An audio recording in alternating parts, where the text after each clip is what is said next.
Okay, so now I'm really gonna blow your guys' mind. Take a look at this snake, take a look at that snake, and take a look at this snake.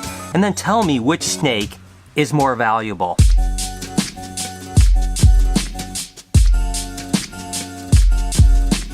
Hey, good morning everybody. Welcome to the vlog. I hope the start of your day is absolutely incredible. As always, I'm always hoping the best for you guys. As a matter of fact, let me know in the comments how your day is starting. While you're down there, go ahead and smash that like button for me. You know, one of the things I've been thinking about lately is what makes one snake worth $40 and another snake worth $5,000. Have you ever thought about that? Today I'm going to explore that topic a little bit more closely and try to explain to you what the difference is or if it makes sense whatsoever. What do you say we have an incredible day, and for the next 12 or 15 minutes we put all our problems aside and just have an amazing time? Let's go ahead and get right into this topic. You know, not a day goes by that people don't ask me what the difference between, say, a $40 ball python and a $5,000 ball python is. As a matter of fact, some people even think like the care is different. Someone might say, well, I've already got a normal ball python like this one here, but I'm getting this really expensive one. What's the difference in the care? The truth is they're the exact same animal. They're just a different paint job or a different color face. So we're going to go ahead and talk about why that is and what makes things more expensive or whatever.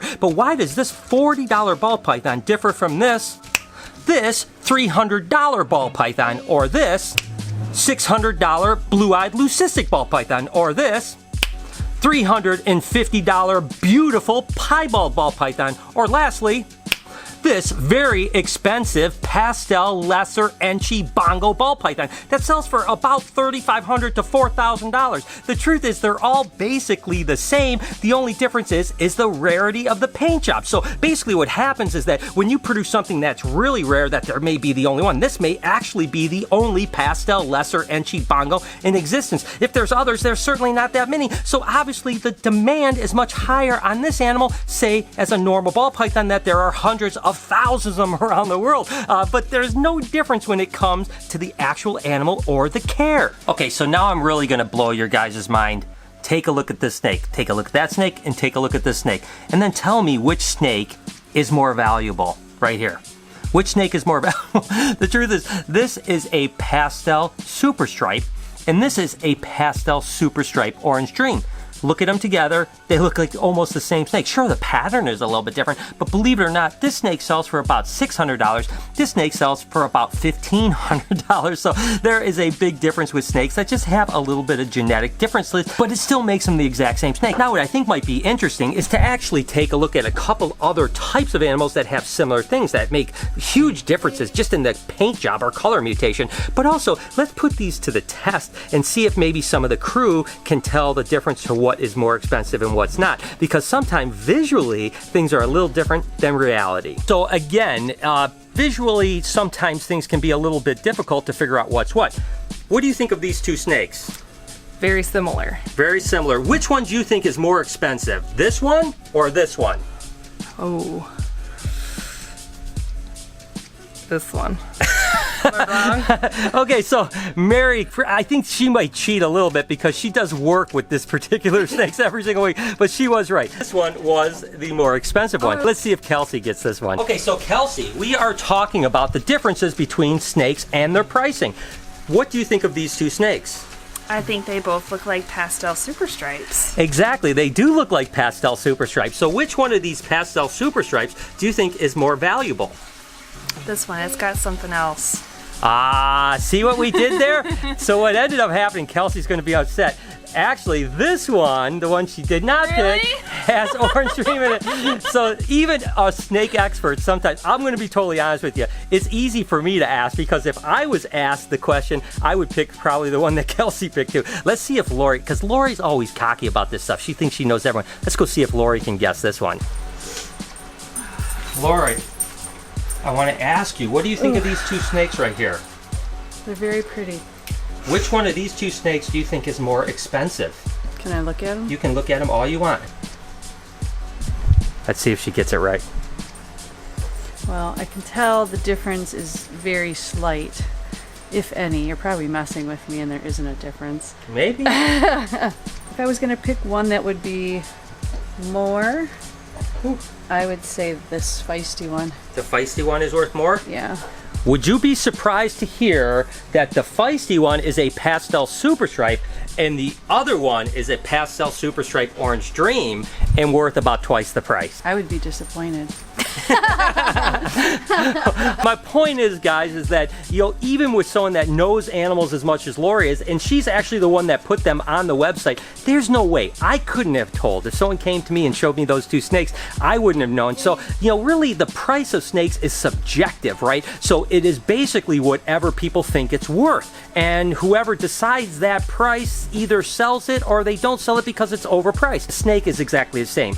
Both these ball pythons are the exact same and almost even the exact same genetics, yet one of them is almost twice the value. And the difference of value in snakes are certainly not unique to ball pythons. Take, for instance, this little guy here. He is so cute. This is a Western hognose snake, and I think it's one of the most adorable little snakes in the world. And you know, a normal Western hognose snake is going to sell anywhere from $50 to, say, on the high side, $100. But when you start getting into color mutations, it really changes things. Look at this here. This actually is what they would call an anaconda hognose. And again, it's not very different than the normal Western hognose. It's almost the same color. It has similar pattern, but the pattern is slightly different, and it's a codominant mutation, meaning that it's going to cost 2 to 2.5 times the cost of a normal Western hognose snake. And then you move up to the super anacondas, or the supercondas, which are basically patternless, but still a Western hognose snake. And again, the price basically doubles. Even though it's the exact same snake as the Western hognose, it's just got a little bit different paint job to it. And that paint job makes it more rare, which means that people are willing to pay more money for it. But strangely enough, it's not always about how pretty an animal is. Look at this right here. This is a pastel pink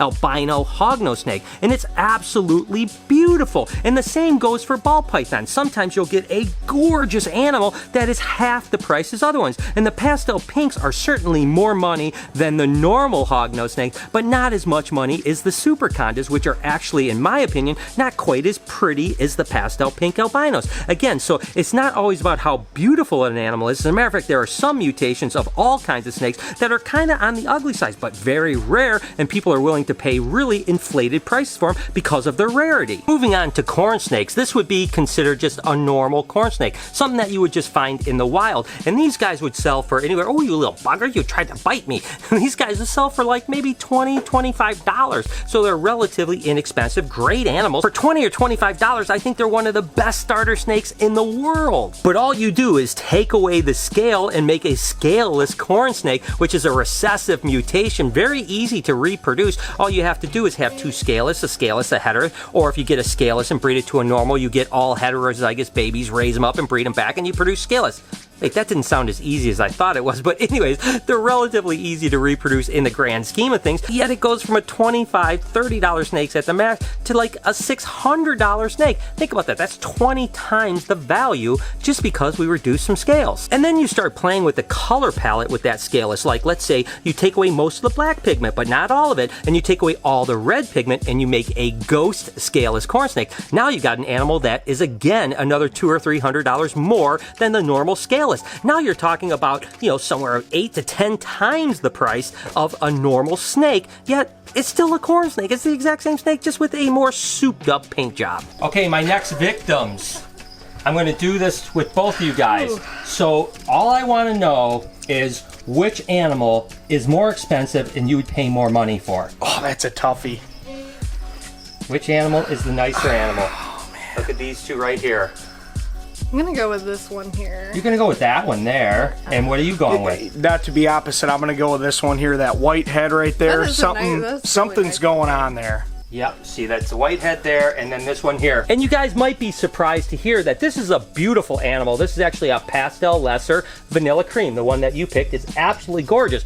But this here happens to be a Bongo Enchi spider het for ghost. Meaning that this beautiful animal over here that is so gorgeous, this vanilla cream, is worth about $600 or $700. Whereas this Bongo here is worth about $4,000. Holy crap. So Jessica got it right. Eric, what's funny is I like this one better too. Well, and that's kind of my whole point of what I've been talking about, is the fact that, you know, price doesn't make an animal better. It doesn't make it harder to keep. It doesn't make it anything. It just makes it what it is. And the truth is, sometimes a beautiful animal like this pastel lesser vanilla cream can actually visually be better than this lesser Bongo spider right here. And that's okay. And even our reptile pastel experts here, including Lori, have made the mistake. And I'll be honest, if I was shown this, I would probably make the same mistake too. Well, at least one of them made the mistake. Jessica, you know, she knows everything.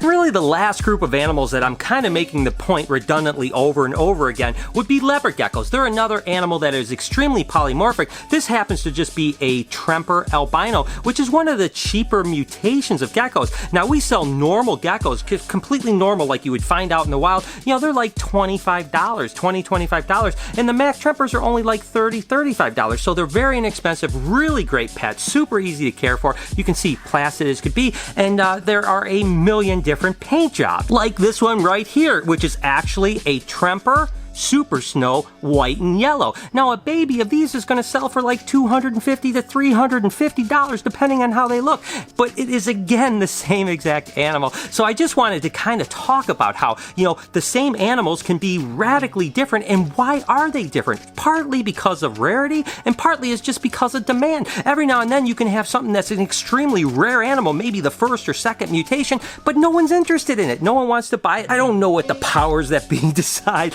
which animals become valuable and which ones don't, but every now and then you'll find something. Like there was a lemon frost leopard gecko that turned out to be a really tragic story, to be honest with you, because in the genetics there was actually some sort of cancer, believe it or not, and they became to the point where people don't even want to breed them. But the first one sold for $15,000, and then baby lemon frost were selling for like $5,000 or something crazy like that. And it was a pretty animal, but it wasn't anywhere near as pretty as this animal right here. For whatever reason, the market decided that that animal was the next animal that was going to be huge, and that's the case.